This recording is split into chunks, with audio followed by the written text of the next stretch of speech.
terkait jabatan pelaksana di dalam Permen-Pan 45 karena tidak diatur nomenklaturnya, namun hanya diatur klasifikasi jabatannya saja.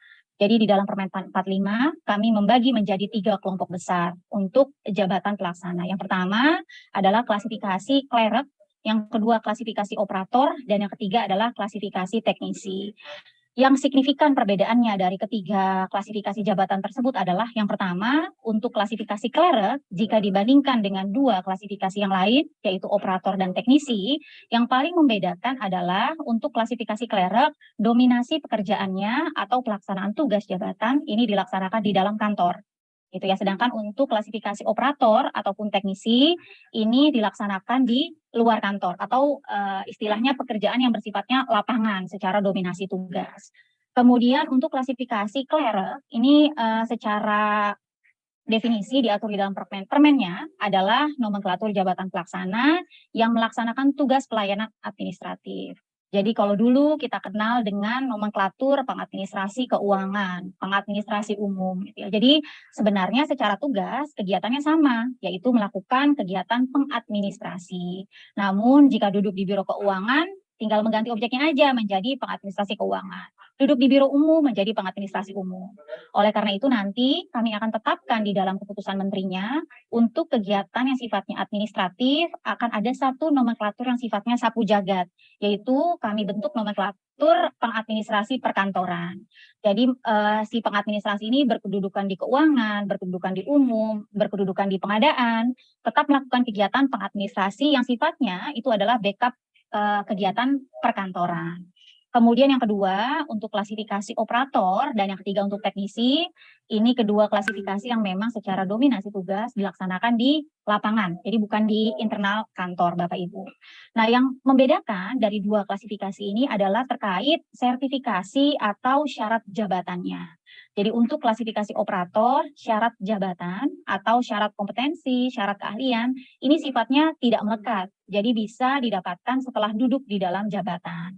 Sedangkan untuk klasifikasi teknisi, ini untuk syarat jabatan, klasifikasi jabatan, syarat keahlian maupun kompetensi ini melekat. Artinya harus didapatkan lebih dulu sebelum menduduki jabatan. Gitu ya. Jadi nanti ada contohnya di lampiran saya selanjutnya.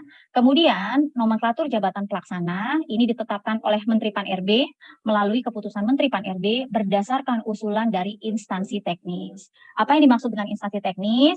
Instansi teknis ini adalah kementerian lembaga yang memang menaungi karakteristik atau tugas spesifik tertentu di dalam urusan pemerintahan.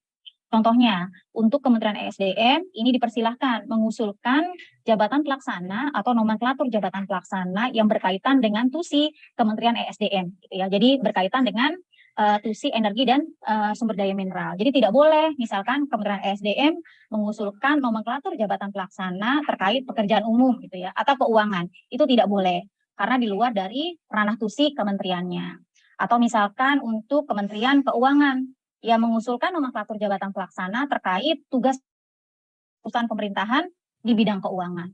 Jadi tidak lagi lintas TUSI. Nah usulannya ini memang harus bersifat general. Jadi kami menerima beberapa usulan dari instansi, ini sifatnya masih terkelompok sektoral gitu ya. Jadi setiap eselon 1 ada nomenklaturnya gitu ya. Sedangkan kami untuk konsep transformasi dari revisi Permen-Pan 41, kami ingin menciptakan jabatan atau nomenklatur jabatan yang sifatnya dinamis. Jadi kami lebih mendukung arah kebijakan atau pengusulan nomenklatur jabatan pelaksana yang sifatnya umum, tidak lagi terspesifik hanya berdasarkan kedudukan atau unit organisasi.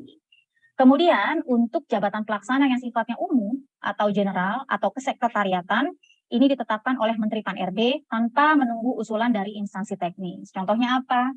Tadi saya sudah sebutkan salah satunya pengadministrasi perkantoran dan beberapa jabatan lain untuk duduk di klasifikasi klerek. Nanti akan saya berikan contohnya di slide berikutnya.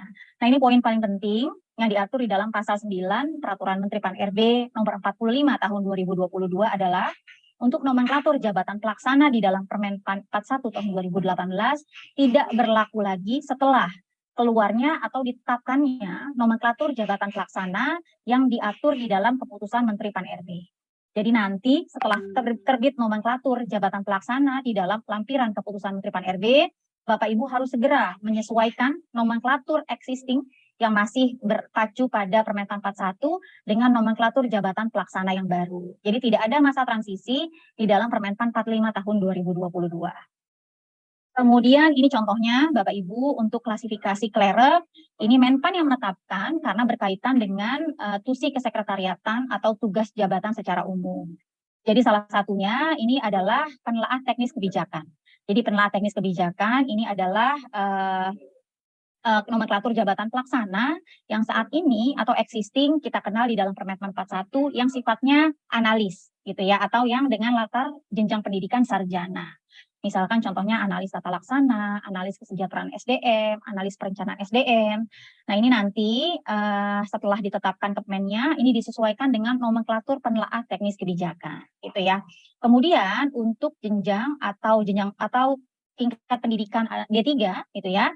Ini kami buatkan nomenklatur yang sifatnya general atau kesekretariatan adalah pengelola bahan administrasi. Ini untuk yang D3. Nah, untuk yang di bawah D3, D2, dan SMA, ini ada nomenklatur jabatan pengadministrasi perkantoran. Jadi untuk klasifikasi klerek, karena ini sifatnya general atau administratif atau back office gitu ya, ini memang lebih general jika dibandingkan dengan klasifikasi operator maupun teknisi. Kami beri contoh untuk klasifikasi operator, jadi memang ada beberapa yang masih kami validasi bentuknya. Nah ini salah satunya, ini adalah nomenklatur jabatan pelaksana penjaga tahanan. Jadi penjaga tahanan ini adalah klasifikasi operator, di mana memang untuk pelaksanaan kegiatannya atau tugas jabatannya ini dilaksanakan di luar kantor gitu ya. Jadi untuk nomenklatur jabatan pelaksana tidak bentuk dukungan administratif gitu ya. Nah untuk spesifikasi atau syarat jabatannya ini memang ada di klat tambahannya, namun bisa didapatkan setelah duduk sebagai penjaga tahanan. Jadi tidak menjadi syarat untuk duduk sebagai penjaga tahanan. Nah, untuk penata layanan operasional ini misalkan customer service gitu ya, atau pengelolaan di kerumah tanggaan gitu ya, yang sifatnya memang cenderung lebih besar di lapangan gitu ya. Ini kami ada menciptakan nomenklatur yaitu penata layanan operasional. Kemudian untuk nomenklatur lain ada penata kelola keamanan dan ketertiban. Ini merupakan jabatan pelaksana untuk JF Satpol PP gitu ya. Karena Satpol PP kan memang harus selain JF dia harus PNS gitu ya. Nah, ini untuk kami mengakomodir asisten Satpol PP lah istilahnya ya. Ini kami ciptakan nomenklatur penata kelola keamanan dan ketertiban. Ya, jadi juga untuk mengakomodir jabatan yang memang berkaitan dengan tugas fungsi Satpol PP di lingkungan Kementerian Dalam Negeri maupun di lingkungan pemerintah daerah. Kemudian untuk klasifikasi teknisi ini menjadi syarat jabatan gitu ya, sertifikasi maupun syarat kompetensi menjadi kewajiban untuk didapatkan sebelum duduk di jabatan. Contohnya adalah untuk jabatan nakoda kapal, ini untuk awak kapal negara ya, nakoda, mualim, kepala kamar mesin, dan lain-lain ini banyak, ada sekitar 26 nomenklatur untuk anak buah kapal. Nah ini ada bentuk sertifikasinya. Jadi untuk melamar sebagai nakoda kapal kelas 1, tidak hanya cukup untuk S1 atau D4 bidang pelayaran, namun sertifikasinya terkait ANT2, ANT3 gitu ya, SSO, medical care, ini wajib dipegang, wajib dipenuhi sebelum duduk di jabatan. Nah untuk syarat sertifikasinya, ini akan muncul nanti pada saat syarat pelamaran gitu ya untuk pembukaan CPNS. Jadi tidak bisa dilamar dari fresh graduate gitu ya. Namun untuk sertifikasi plus-plusnya ini wajib dipegang dulu untuk lamar sebelum mendaftar ke lowongan kebutuhan untuk anak buah kapal gitu ya. Nah, mungkin yang perbedaan signifikan itu Bapak Ibu untuk untuk klasifikasi teknisi dan operator ini berkaitan dengan syarat untuk duduk di dalam jabatan bisa didapatkan sebelum atau sesudah duduk di dalam jabatan pelaksana. Nah, mungkin dari saya itu, silahkan jika ingin ada pertanyaan, kurang lebihnya saya mohon maaf. Assalamualaikum warahmatullahi wabarakatuh. Ini dari Pak Agus Purwanto melalui YouTube, Mbak Mita. Jadi, kalau pendidikannya S2, Environment Management masa kerja 13 tahun, jabatannya pengelola barang persediaan, berapa grade kelas jabatannya? Ini mungkin waktu dulu pelaksana itu kan memang klasifikasinya ada S1, Diploma 3 sama SMA dan sederajat. Nah, ini ternyata pertanyaan Pak Purwanto itu S2 tetapi masa kerja 13 tahun ini tapi jabatannya pengelola barang persediaan. Nah, ini kira-kira grade-nya apakah berpengaruh walaupun dia S2 atau bagaimana? Monggo Mbak. Baik, terima kasih Mas Untung. Jadi mohon izin Bapak untuk menjawab. Nah, untuk jabatan pelaksana terkait kelas jabatan itu penilaiannya hanya berdasarkan dari jenjang pendidikan Bapak. Jadi untuk jabatan pelaksana memang untuk maksimum grade-nya atau kelas jabatannya itu 7. Jadi tidak mempertimbangkan S2 gitu ya, atau masa kerja di dalam jabatan. Itulah yang membedakan jabatan pelaksana dengan jabatan fungsional. Kalau Bapak duduk di jabatan fungsional, berapa lama Bapak duduk di dalam jabatan, itu akan mempengaruhi Bapak duduk di jenjang apa gitu ya, sehingga akan mempengaruhi gradingnya untuk duduk di dalam jabatan. Sedangkan untuk jabatan pelaksana tidak Bapak gitu ya. Karena pun nanti arah karir ke depannya untuk pegawai negeri sipil ini akan diarahkan untuk karir ke dalam jabatan fungsional, bukan jabatan pelaksana. Karena kalau kita mencari karir dengan grading yang tinggi gitu ya, ini bukan di jabatan pelaksana kedudukannya. Karena jabatan pelaksana untuk jenjang pendidikan sarjana ya maksimal 1. 7 maaf kelas jabatannya. Jadi tidak untuk berapa lama duduk di jabatan, S2 pun gitu ya, itu tidak mempengaruhi nilai jabatan. Karena kita bicara, kalau kita bicara kelas jabatan, yang kita nilai adalah jabatannya Bapak, gitu ya, bukan pejabatnya. Gitu. Jadi standar apa yang dibutuhkan untuk duduk di dalam jabatannya, itu yang kita nilai untuk melakukan evaluasi jabatan dalam penetapan kelas jabatan. Terima kasih. Baik, terima kasih. Mungkin gambarannya mungkin Pak Purwanto ini mungkin kita nggak tahu apakah dulu waktu masuk itu sebagai pendidikannya diploma 3 baru dia diklat atau dia pendidikan, karena pada prinsipnya pengangkatan dalam jabatan pelaksana itu memang disesuaikan dengan lowongan jabatannya mungkin Mbak Mita ya, dengan terus tingkat pendidikannya yang memang saat itu memang pas buat Pak Purwanto tersebut. Karena kalau melihat dari S2-nya tentunya harusnya tidak pengelola, minimal dia seorang analis ya kalau nggak salah seperti itu ya. Mbak Zuri Afriani Wulandari, izin bertanya Ibu, apakah analis laporan akuntabilitas kinerja itu masuk ke jabatan pelaksana klerek? Jadi ini ada analis laporan akuntabilitas kinerja. Ini kira-kira masuk ke kelompok yang mana? Monggo Mbak. Jadi untuk semua nomenklatur analis yang ada di dalam Permenpan 41 2018, ini kami arahkan ke dalam nomenklatur penelaah teknis kebijakan yang masuk ke dalam klasifikasi klerek. Kecuali misalkan ada beberapa nomenklatur analis yang merupakan amanat undang-undang maupun PP yang kedudukan hukumnya itu di atas Permen, ini mungkin masih bisa kami akomodir untuk ditetapkan nomenklaturnya di dalam lampiran Kepmen. Namun untuk yang sifatnya general, untuk nomenklatur analis silahkan menggunakan atau menyesuaikan dengan nomenklatur penelaah teknis kebijakan di dalam lampiran Permen yang akan segera ditetapkan. Jadi memang mungkin itu yang bisa disampaikan. Terus ada lagi tambahan, ketika keputusan menteri sudah ditetapkan, apakah pemerintah daerah juga diharuskan melakukan dan mengusulkan evaluasi jabatan ulang? Ini mungkin karena mereka sudah bikin FJAP, sehingga kalau misalnya ada perubahan, kalau kemarin kan jabatan fungsional kan dipatok harus itu kan. Sekarang karena ada kelulusan untuk mengusulkan nama jabatan yang memang mana Mbak? Jadi apakah harus FJAP ulang atau bagaimana?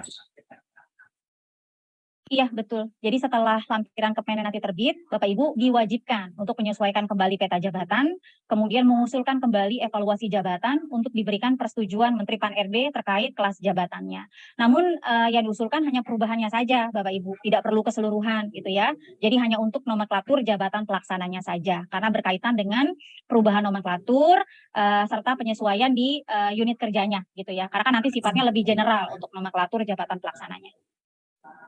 Baik, jadi prinsipnya kalau memang ada jabatan baru tentunya harus dilakukan evaluasi jabatan. Seperti juga yang lain, kalau misalnya ada organisasi baru juga harus dilakukan analis jabatan. Ini ada pertanyaan lagi Mbak dari Oktavian melalui YouTube, mau bertanya apakah jabatan pelaksana maksimal pangkatnya mentok sampai pangkat apa? Mungkin ini mungkin pertanyaan bagi teman-teman jabatan fungsional ya. Apakah pangkatnya mentok atau bagaimana? Monggo Mbak.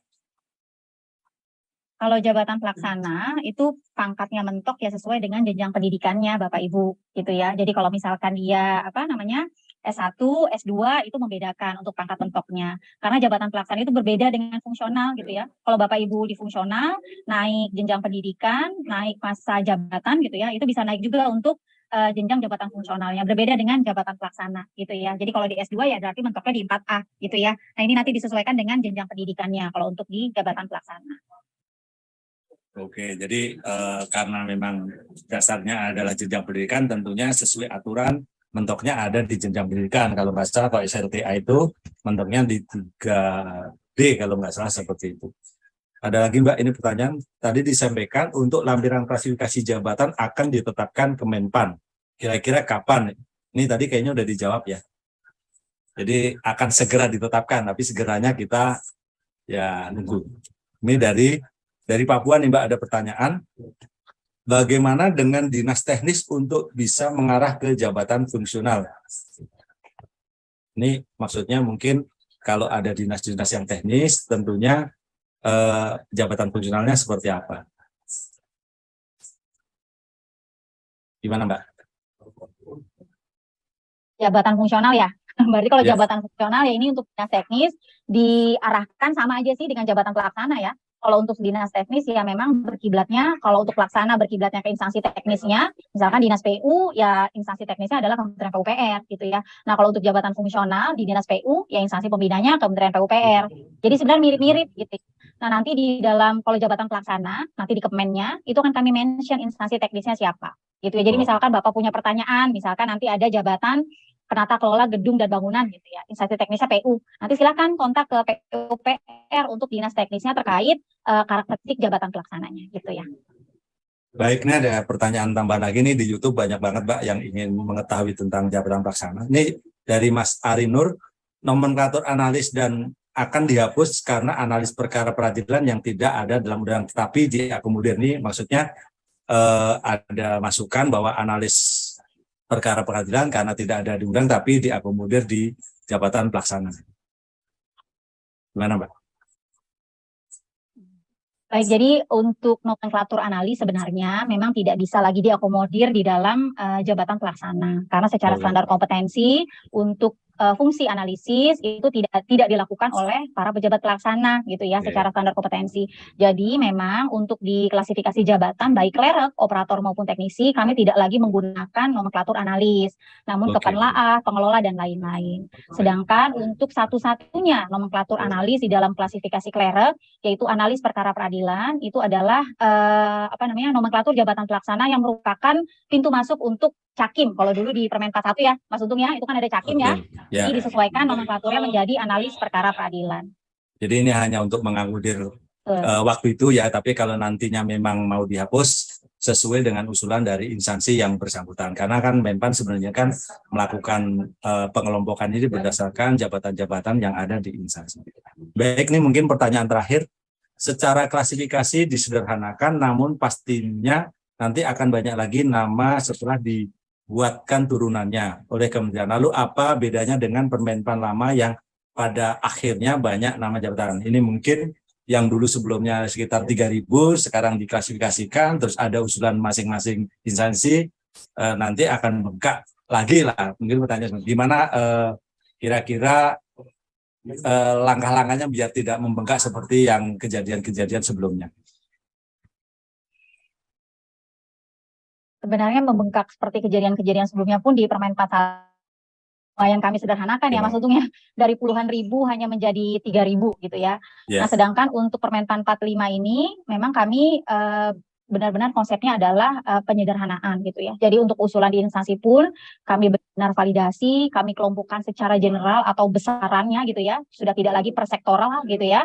Sehingga nanti untuk nomenklatur jabatan pelaksana di dalam Kepmennya itu akan jumlahnya berkurang banyak gitu ya. Nah, kalau dulu 3.414, jadi saat ini itu masih di bawah 200 nomenklatur saja. Karena sudah kami tetapkan secara otomatis untuk jabatan yang memang sifatnya pendukung atau administratif gitu. Jadi secara karakteristik sudah kami bedakan dengan jabatan yang supporting untuk teknisnya gitu ya. Jadi memang kami bedakan di mana yang general dan mana amanat undang-undang serta mana yang merupakan pendukung utama secara teknis.